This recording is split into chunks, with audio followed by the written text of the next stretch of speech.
तो चलिए बिना किसी देरी के आज के इस खौफनाक विश्लेषण की शुरुआत करते हैं। आज हम एक ऐसी घटना की तह तक जाने वाले हैं जिसने एक ऊंची इमारत में रहने वाले एक बिल्कुल आम परिवार की शांतिपूर्ण जिंदगी को रातों रात एक भयानक सपने में बदल दिया। हम उस गहरे रहस्य को खंगालेंगे जो महीनों तक एक कंक्रीट की दीवार के पीछे दफन रहा। हम सभी अक्सर अपने घरों को दुनिया की सबसे सुरक्षित जगह मानते हैं, है ना? लेकिन जरा सोचने वाली बात है, क्या हो अगर वही दीवारें जो हमें सुरक्षा का एहसास देती हैं, किसी बेहद खौफनाक कहानी को अपने ही अंदर समेटे हुए हों? आज की हमारी इस चर्चा के बिल्कुल केंद्र में यही परेशान कर देने वाला सवाल है। इस पूरी घटना की पृष्ठभूमि में नोएडा शहर का एक अजीब सा दोहरापन दिखाई देता है।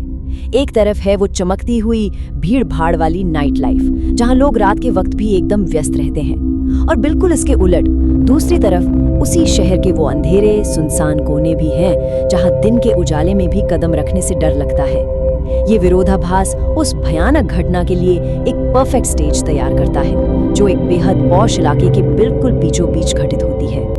आगे बढ़ते हैं और देखते हैं कि ये सब शुरू कैसे हुआ। बात है अक्टूबर 2008 की, जब शर्मा परिवार 12वें फ्लोर पर स्थित अपने इस नए घर में शिफ्ट होता है। अब इंसान की फितरत ही कुछ ऐसी होती है कि शुरुआती खतरों को अक्सर नजरअंदाज कर दिया जाता है। जब ये परिवार अपने नए घर की सफाई कर रहा था तो बालकनी में एक पुरानी अलमारी के ठीक पीछे उन्हें एक बड़ा सा रहस्यमयी काला धब्बा मिलता है। बहुत ही तार्किक रूप से परिवार ये मान लेता है कि ये शायद प्लास्टर या कंस्ट्रक्शन का कोई बचा हुआ काम होगा। अक्सर ऐसा ही होता है, खतरे के शुरुआती संकेतों को ऐसे ही किसी लॉजिक के पीछे छुपा दिया जाता है।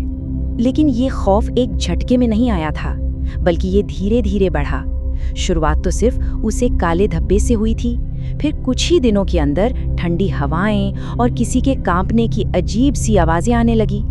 हफ्तों के भीतर एक सड़ांध भरी बदबू पूरी बालकनी में फैल गई और आखिरकार ये सिलसिला एक रात 2:55 पे एक प्रत्यक्ष शारीरिक मौजूदगी तक पहुंच गया। ये एक बहुत ही धीमा लेकिन रोंगटे खड़े कर देने वाला सफर था। जैसा कि हम देख सकते हैं, शुरुआत में हर अजीब घटना के पीछे कोई ना कोई तर्क ढूंढ लिया गया। बंद खिड़कियों के बावजूद पर्दों का हिलना तेज हवा पर टाल दिया गया। सफाई और एयर फ्रेशनर के बाद भी आ रही बदबू को किसी मरे हुए चूहे का नाम दे दिया गया।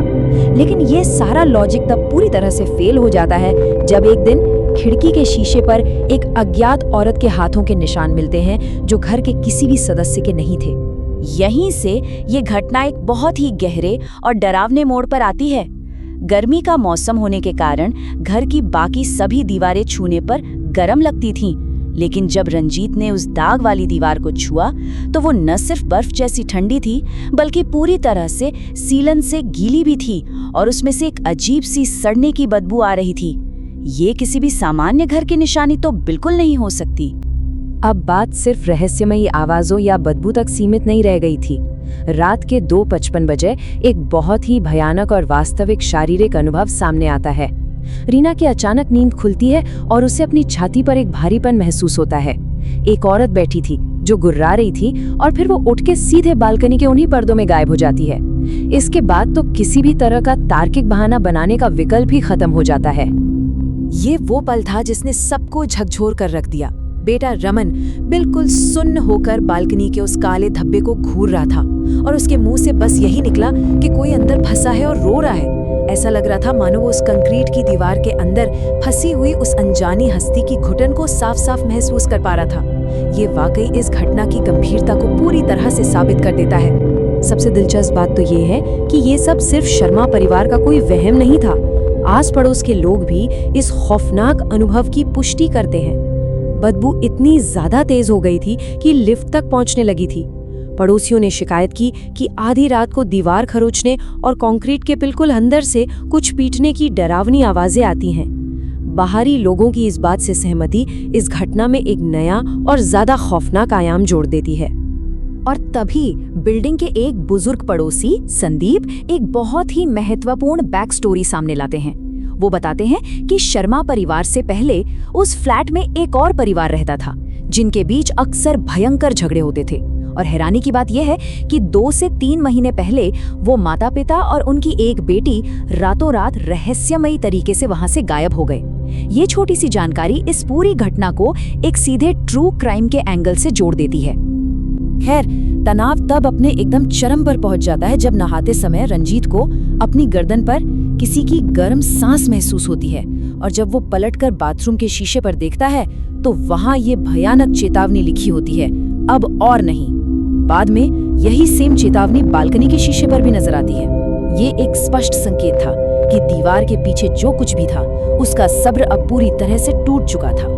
तो चलिए अब सीधा आते हैं दीवार के पीछे छुपे उस खौफनाक सच और उसके बाद हुई पुलिस इन्वेस्टिगेशन पर। अधिकारियों के आते पूरी जांच शुरू होती है। पुलिस के कहने पर एक इलेक्ट्रिशियन दीवार में ड्रिल करना शुरू करता है, और ड्रिल होते ही अंदर से काले खून के छींटे बाहर आते हैं। वो दीवार असल में खोखली थी। जब पुलिस टॉर्च जलाकर अंदर देखती है तो आर्किटेक्चर के उस ढांचे के भीतर एक बहुत ही भयानक और विभत्स नजारा होता है। उस लापता लड़की की लाश वहीं मौजूद थी।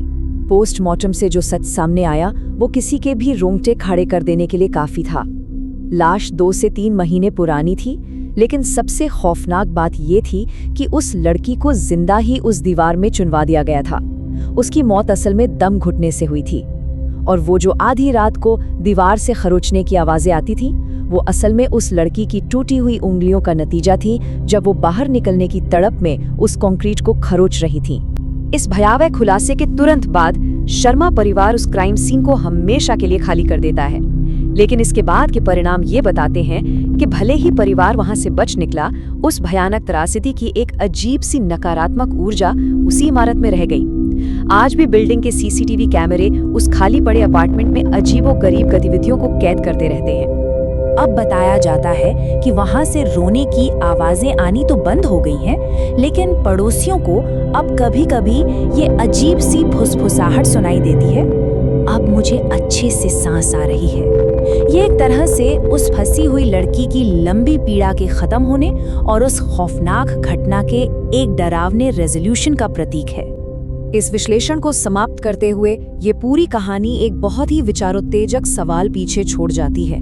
रोजमर्रा की जिंदगी में जिन चीजों को साधारण मानकर अक्सर नजरअंदाज कर दिया जाता है, वे कभी-कभी उन अनसुनी आवाजों का हिस्सा हो सकती हैं जो बस हमारी दीवारों के ठीक पीछे छुपी होती हैं। क्या हर बदबू सिर्फ गंदगी की होती है या किसी अनकही कहानी की? आज की इस चर्चा में शामिल होने के लिए धन्यवाद। मिलते हैं अगले विश्लेषण में।